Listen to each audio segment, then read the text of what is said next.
Howdy everybody, Steve here, KM9G. Last time I did a review on a cycling bat, you guys all got excited and told me how much you liked them. Now the cycling bat has Bluetooth, so we're going to do a review of this one. We're going to charge it up, we're going to discharge it, make sure that it really has 100 amp hours, then we're going to play with that Bluetooth app. Let's get right to it. For size reference, this is the battery that we did before. This is a LifePo 4 12.8 100 amp hour mini battery. And you can see that there's some room left over on this side, and there's some room left over on this side. The new battery is Group 24, which still really isn't even full size. So not only is there room left over on this side and on this side, but there's also room left over front to back as well. Let's move this one over and lay this one down. And now you can kind of see them next to each other. They are the same height, but this one is lower, and it is also narrower in that direction, side to side. So there you go with the size comparison. These are both 100 amp hour batteries though. That's amazing. Now that we got the little guy out of the way, we've got this big one. The reason why the Group 24 might be a better battery for you is because there are already Group 24 battery boxes, there are Group 24 battery tie downs, there's a whole bunch of Group 24 battery accessories because this is the standard size. This is actually the size that I have on the front of my RV. You'll see this for trolling motors, you'll see this for boats, in addition to just the actual electric trolling motor. A whole bunch of other stuff you'll see in this Group 24. They also have batteries that are smaller than the two of these that I just showed you. For example, if a Group 24 size battery isn't your game, how about a 10 amp hour battery, 90 amp hours less, but also less money and smaller size, so you can fit it inside of your project box directly. A 10 amp hour battery is easily enough power to get a 100 watt POTA activation done 4 times over, even if you're slow at it. But back to the battery. From the factory, it comes with these nice little plastic caps to protect it in shipping. In addition to just the battery in the box and those plastic caps, you also get a couple packages of candy. Seriously, don't eat these no matter how tasty you might think they are. It actually says on it, do not eat tasty candy. You get a couple of other things like this greetings from brand card, which talks about comments and positive review, and if you write a positive review, we will send you a new battery. I would check that out. Also provide you an additional 20% discount code for your next purchase. I would check that out too. I don't know what battery they're going to send you if you write a positive review, but that's pretty cool. So you get the, get the 10 amp hour battery and write a positive review and get another 10 amp hour battery. Perfect. They want you to take a comment and send a screenshot to them with your order number, and then they're going to hook you up. That is pretty awesome right there. So there is the product manual, and it's in dark mode. Fully charged before use, 100% true. They do not ship these things fully charged for some reason. Fully charge the battery before long-term storage, and then also charge every 3 months. They talk about some of the things that you can run with the battery: light bulbs, laptops, coffee makers, refrigerators. I have done all of this stuff in previous videos. I 100% agree with that. They do give you 2 different size bolts depending on how many things you want to put on the terminal. Here are the different size bolts. Let's take a look at these guys here. So this one here is good if you're just hooking up a battery charger or a single connection to your power pole distribution block. But this big boy here, look at the size of that. This big boy here is good if you want to hook up your trolling motor. Wow. If you want to hook up your trolling motor and your AC/DC inverter and your air conditioner and your coffee maker and all kinds of other stuff, you've got plenty of room to put tons of terminals on this thing. It's like almost an inch of terminal space there to put some terminal lugs on there. I wouldn't recommend doing that, but it is what it is. Some of the protection features in this battery: low temp charging protection, so it won't charge unless it's 32 degrees outside. Low temp discharging, it won't discharge below -4. This is actually a really good low temp cutoff. Usually they cut off a lot higher temperature than that, and as a full-time camper, I worry about cold nights and my electric fan inside of my furnace giving out, so I wouldn't have any heat. High temp charging protection, it won't charge over 150 degrees Fahrenheit. Leave this thing sit out in the sun and don't worry about it. High temp discharge, it won't discharge over 185.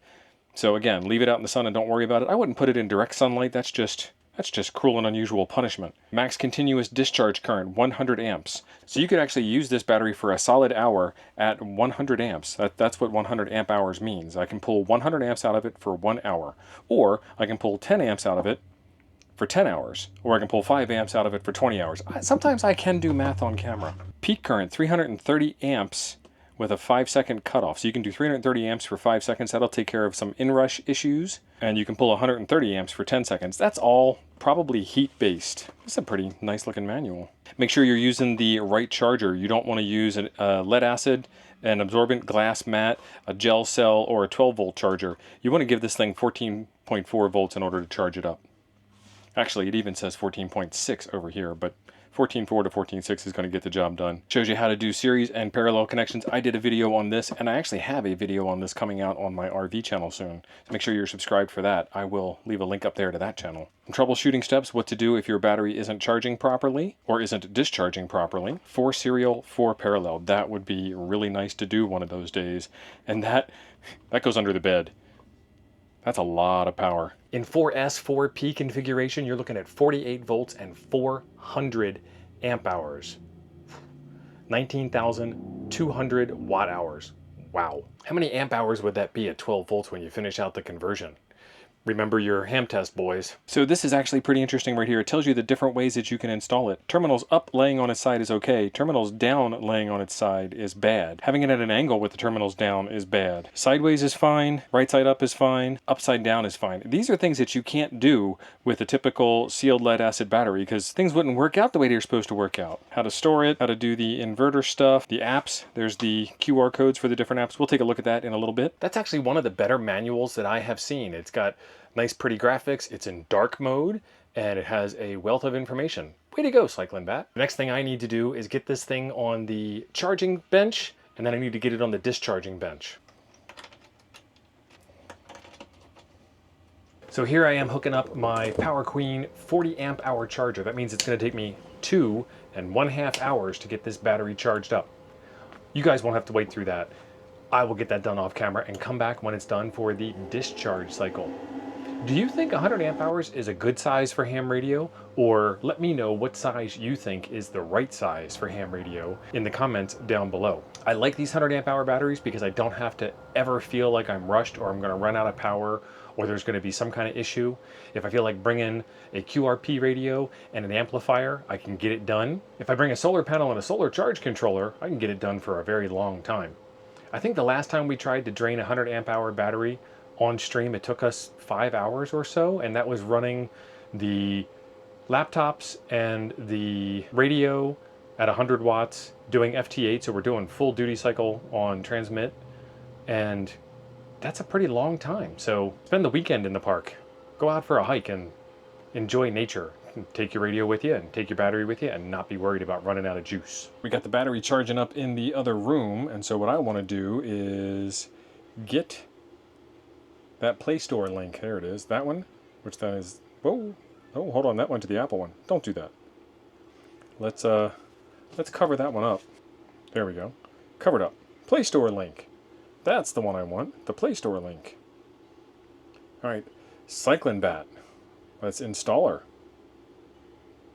When you connect via Bluetooth to a battery or any other Bluetooth device on an Android phone, it does some really weird stuff. It wants to know your GPS location. And there's an Android reason for that. It's not about the application. This happens before the application starts. It is trying to figure out region settings and make sure that you are legally allowed by your country's laws to connect to the Bluetooth device that's sitting within a 30-foot circle of yours. Even worse than that, because of the 30-foot resolution, it needs to be your precise location and not your approximate location, because approximate location is greater than 30 feet and who knows.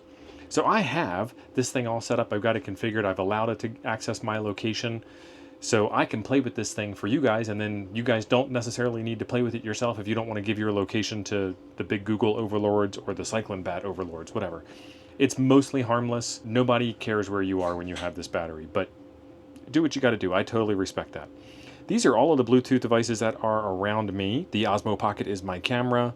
These XDZNs are the pair of 100 amp hour batteries I just put on the front of the RV. I don't know what TY is. Samsung. There's a 32-inch TV somewhere in the neighborhood here. I'm in an RV park, so I get a lot of stuff. But the one that we're looking for is this DP0. And you can see it in the manual, but there's no indication on the battery what this label is, and that it matches up with your battery device. So that's kind of weird. But I'm going to click on it, which is then going to make the connection. Now we are connected and paired with the battery, but the screen really hasn't changed any. There are some buttons down at the bottom. That's where it gets interesting. Hit that dashboard button, and we are at 83% state of charge, and we are currently charging. I'm putting in 38.8 amps at 13.7 volts. 13.7 times 38.8 is 530.2.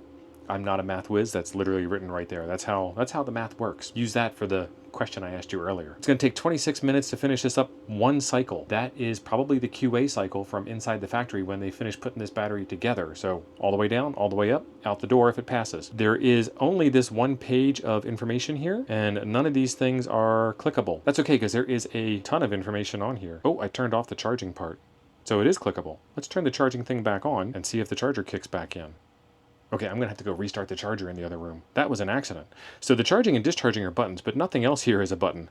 Let's rephrase that a little bit. At the bottom, you can get some information on the cells, and this is gonna tell me that the difference between the cells is 0.002, which is really good. The max cell voltage is 3.369. The minimum is 3.366. That's pretty good. Gives me the health of all 4 cells that are inside of the big red case.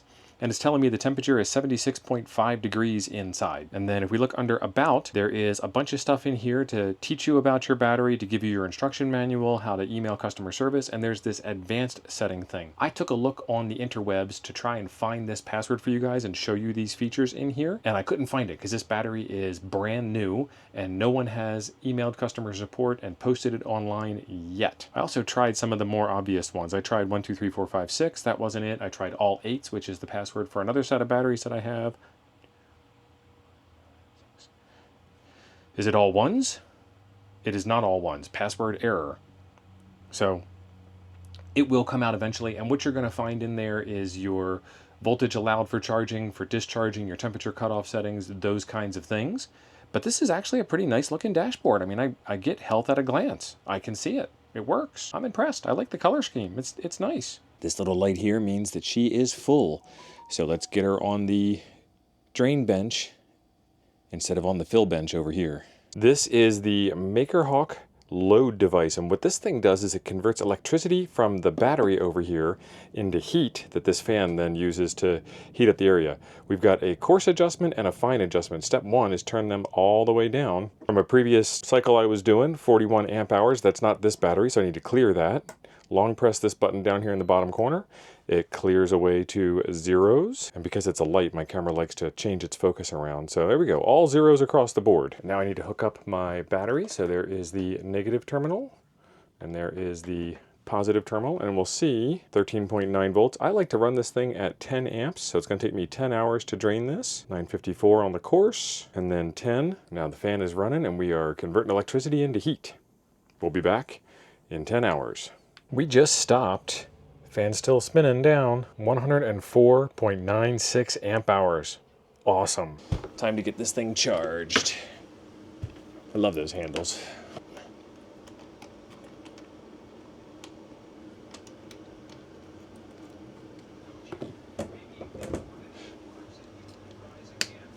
Well, that was already on, but we're charging up. Well, she passes all the tests. Full charge, full discharge, full recharge. That's what you should do when you get a brand new battery to make sure that everything works while you're still in that free returns period with your supplier. There is a link in the description down below for a supplier that does the free returns thing. Keep the box too, because those boxes are pretty strong and beefy and tough. And shipping batteries is interesting because they're considered hazardous materials. Now you know. This year, I am on a mission to get 100,000 subscribers, and you can help. Right below the video, there is a little button that says subscribe. It's free. It'll make me happy if you click it. There's a video right over here I think you'll enjoy next. Thanks for being awesome. I'll see you over there.